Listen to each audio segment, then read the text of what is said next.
Mani sauc Artūrs Surmovičs. Ja tā ļoti vienkārši, es esmu mednieks, vidusmēra mednieks. Un man bija tas prieks un gods piedalīties pasākumā, ko sauc par Aimpoint Shooting akadēmiju, jeb šo Aimpoint šaušanas akadēmiju Zviedrijā nedēļas garumā. Un fantastisks pasākums, es domāju, varētu veselu dienu stāstīt, bet mēģinās koncentrēties un izstāstīt to visu esenci. Un laikam jau jāsāk stāstīt ar to, kā es tur vispār tiku. Gaužām vienkārši scrollo kā daudzi Facebooku, redz Purnavu mūžas ierakstu, kā ir izsludināta pieteikšanās. Es nodomāju, kāpēc ne. Tur bija jāsagatavo arī tāds kā pieteikums, īpaši tāda neliela motivācijas vēstule. Sarakstīju, ko es esmu darījis, kāpēc man šķiet, ka mani vērts ir paņemt, nosūtīju. Tad pēc kāda laika, es pat aizmirsu patiesībā par to, ka jau biju pieteicies. Tad pēc kāda laika es saņemu zvanu, un tu redzi nepazīstamu ārvalstu numuru, un tā pirmā doma ir, kas tagad ar visām tām telefonu krāpniecībām, ka tev zvana kāds Nigērijas princis vai kāds investors, kurš piedāvā tev iegādāties, zelta akcijas, vienalga, ko viņi tagad piedāvā. Tā ļoti skeptiski no sākuma domā celt, necelt, pacēlu, un tad tur sveiki, Aleksandrs Nordins no Aimpoint. Un tad sāc arī brīdi domāt, kāds Aleksandrs, no kāda Aimpoint, un tad Un mums bija īsas pārunas, un tad pēc nedēļas saņēmu ielūgumu, ka piesaki biļetes septembrī veselu nedēļu, darba nedēļu, pavadīsi Zviedrijā. Un tā es tur arī nokļuvu. Pasākums patiešām bija krāšņs, un varētu domāt, ka nedēļa ir gana laiks, tāds laika brīdis, bet viņš paskrēja vienkārši šitā te acu mirklī. Un ar ko mēs sākām? Tā ir pirmkārt ierašanās, ekskursijas pa pilsētu, apmeklējām Harkiles, pat ne rūpnīcu, patiesībā štābu, kas bija diezgan interesanti. Viņiem ir tas showrooms, kur ir pilnīgi visi modeļi izstādīti, kas viņiem ir ražošanā. Un tas kā mazam bērnam ieiet tādā saldumu vai rotaļlietu veikalā, iziet ar tukšām rokām ir diezgan pagrūti un ir jācīnās ar sevi, bet tukšām rokām neizgājām, mums bija jakas.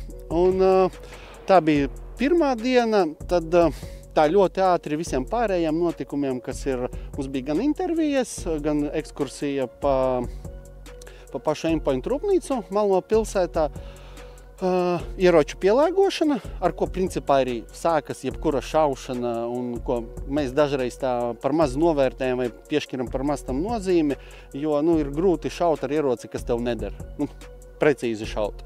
Šaut jau, protams, var, bet precīzi tas ir pirmais solis. Bija ieroču pielāgošana, un kas varbūt sākotnēji šķita, ka būs tāds diezgan garlaicīgs korporatīvais pasākums, tas bija produktu prezentācijas.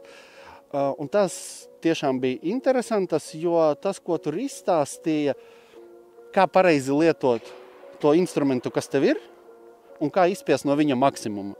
Jo es pats arī bieži vien grēkoju ar to, ka tu no sākuma sāc lietot un pēc tam lasi instrukciju, kaut kādā veidā nonāc līdz tam pareizajam, tad vakarā paškirstīja instrukciju un saprati, ka šo varēja izdarīt krietni ātrāk un varbūt pāris mēnešus atpakaļ. Un tad mēs nonācām pie šaušanas. Bija 2 pilnas šaušanas dienas, 2 dažādās lokācijās. Sākām mēs ar šķīviem, ar angļu sportingu, superīga šautava, superīga lokācija. Es domāju, tur vajadzētu 1-2 dienas, lai visas stacijas izteigātu.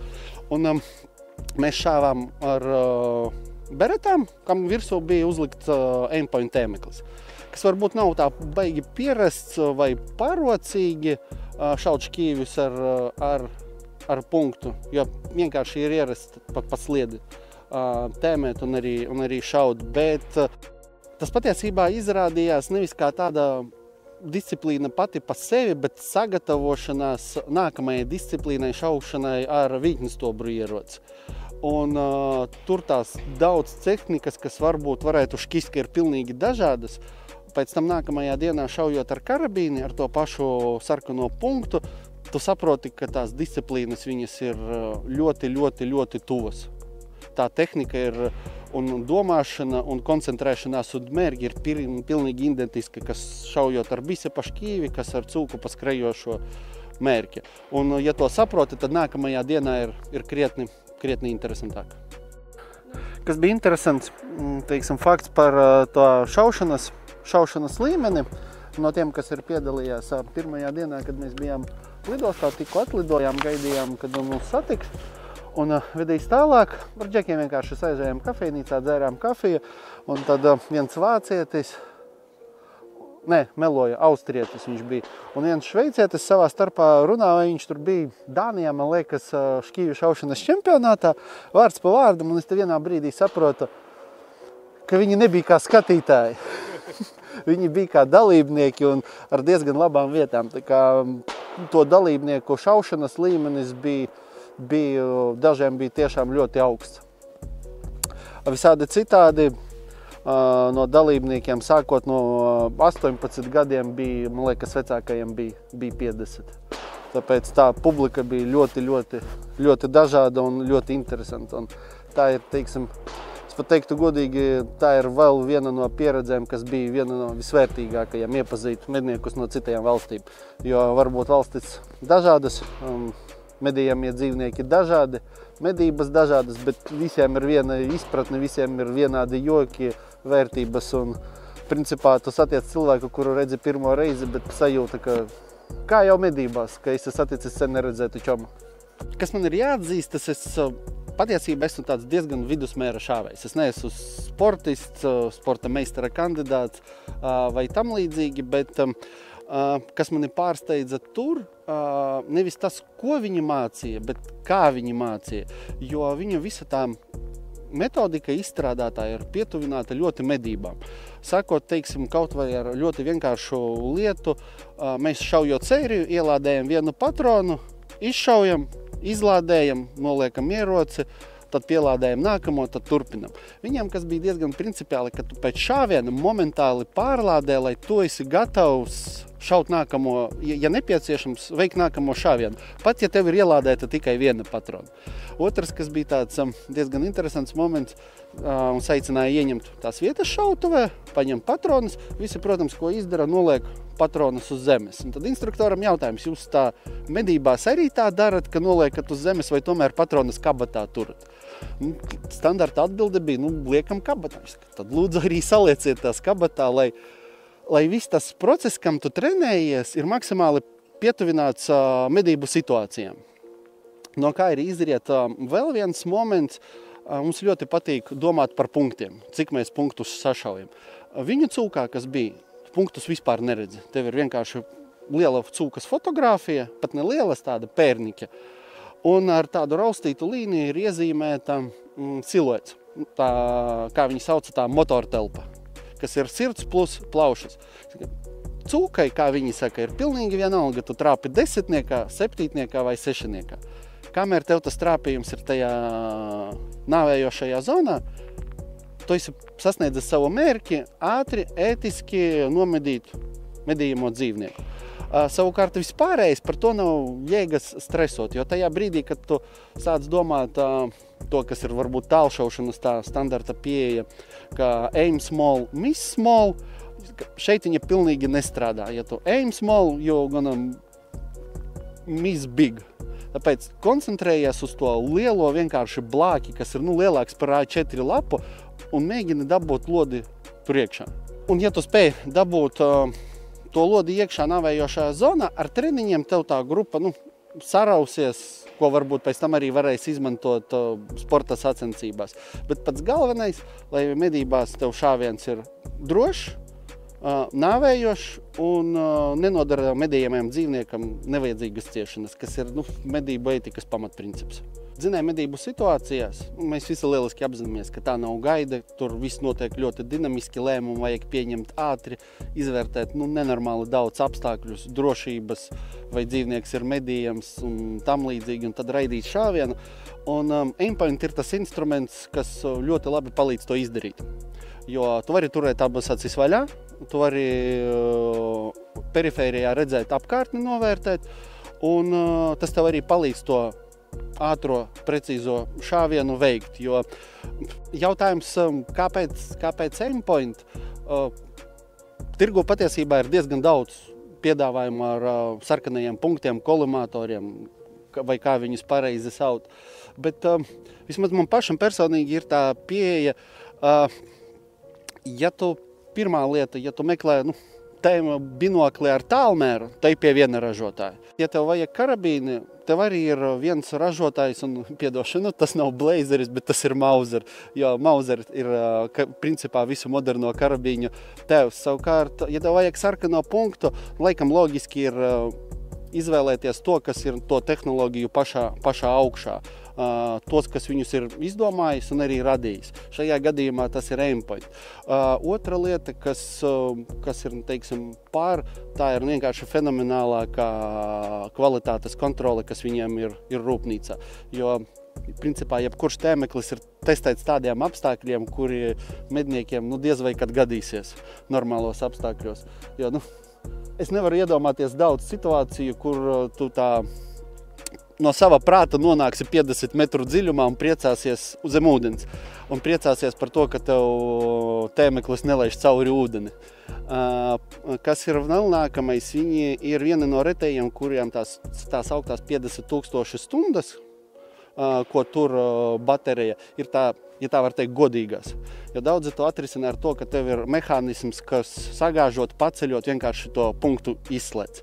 Aimpointam viņi ir ieguldījuši gana daudz laika, lai izstrādātu to savu diodi, kura vienkārši ir energoefektīva, un tāpēc viņi neliek vēl vienu elektronisku mehānismu, kurš var kādā brīdī sabojāties. Un pašam ir dzinēju medībās jau ir paveicies un bija iespēja notestēt pilnīgi savādāka medīšana. Tas redzējums, tēmēšana un šaušana ir cits līmenis. Jo iepriekš es medīju, kā jau parasti, un bieži vien tas ir ar gaidas optiku, kurai ir varbūt tas zemākais palielinājuma līmenis, ļauju to izmantot dzinējmedībās, bet tas ir kā spēlēt futbolu ar slidām. Var, bet ērtāk, protams, ir bučos. Par to veiksmīgo situāciju dzinējmedībās man gribētos teikt, ja man tajā brīdī nebūtu ne tās zināšanas, ko es ieguvu Aimpoint, ne tēmeklis, es visticamākais vispār pat nepieņemtu lēmumu veikt šāvienu, bet, ja es viņu veiktu, diez vai viņš būtu veiksmīgs, jo tā bija, es stāvēju, tā teikt, pēdējais flangā, no manis prom iet maza stiga, tāda diezgan šaura, es nezinu, 1,4 m, varbūt 5 m, un cūkas tā, ka sāka nākt man no labā sāna, es jau redzēju muguras starp eglēm, un es sapratu, ka viņas tūlīt, kā saka, cirtīs pāri tai stigai. Es jau sagatavojos, pirmā lēcienā bija pāri, pēc tam, kā Aimpoint akadēmijā mācījās, tev ir kontakts ar tēmekli, tu fokusējies uz vietu, kurā gribi trāpīt, pavelc, izšauj un trāpījums sirdī, un turpat uz vietas arī bija. Tā kā dzinējmedībās šis noteikti ir instruments, kuru es apsvērtu iegādāties, ja tāds vēl nav. Kā jau sākumā teicu, es tiešām esmu vidusmēra mednieks un vidusmēra šāvējs, bet tā mana pieredze, kas palīdz tev, tavu līmeni vismaz startā ļoti būtiski pacelt, ir ļoti vienkāršas lietas. Ir pirmais, tas, ko mācīja Aimpoint akadēmijā, ir fokusēties nevis uz to desmitnieku pašu, dabūt viņus tur, bet dabūt visus to šāvienus tajā motortelpā. Jo, ātrs piemērs. Mēs abi šaujam skrienošo meža cūku, tur minimālais punktu skaits ir 6. Es trāpu 6 reizes desmitniekā, tu trāpi 10 reizes sešniekā. Mums abiem uz papīra ir 60 punkti. Bet medībās ir kāda atšķirība. Es esmu nomedījis 6 meža cūkas un 4 savainojis. Savukārt, tu esi nomedījis 10 meža cūkas. Jo tas galvenais ir trāpīt tajā nāvējošajā zonā, nevis desmitniekā. Nākamais, kas bez šaušanas treniņiem nekur. Un, manuprāt, šobrīd tās opcijas ir daudz un dažādas. Šķīvi, gaisenes, tas pats Aimpoint produkts, kas ir medību simulators. Un mana pieredze ir tā, ka, teiksim, savu līmeni pacelt no knapi 40 punktiem uz 60, 70, tā diezgan droši. Pietiek vismaz reizes 3 gadā aizbraukt ar instruktoru un patrenēties. Tas nav skaidrs, ka tu nekļūsi par sporta meistaru, bet ne visiem arī jākļūst par sporta meistaru. Par ko mums ir jākļūst? Par mednieku, kurš vienkārši ētiski nomedīja medījamo dzīvnieku. Ātri un nesāpīgi, tik vienkārši. Un ko, pamēģināsim pašaut?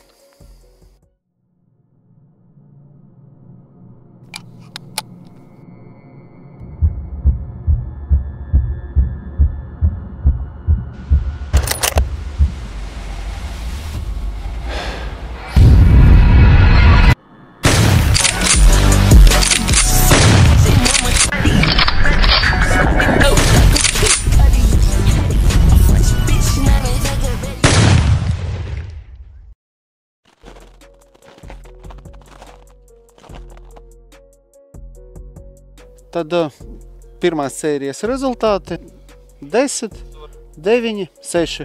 Šis varbūt ir nedaudz tāds superlabs šāviens, bet tas, ko es teicu, tas būs plaušas un meža cūka būs zemē.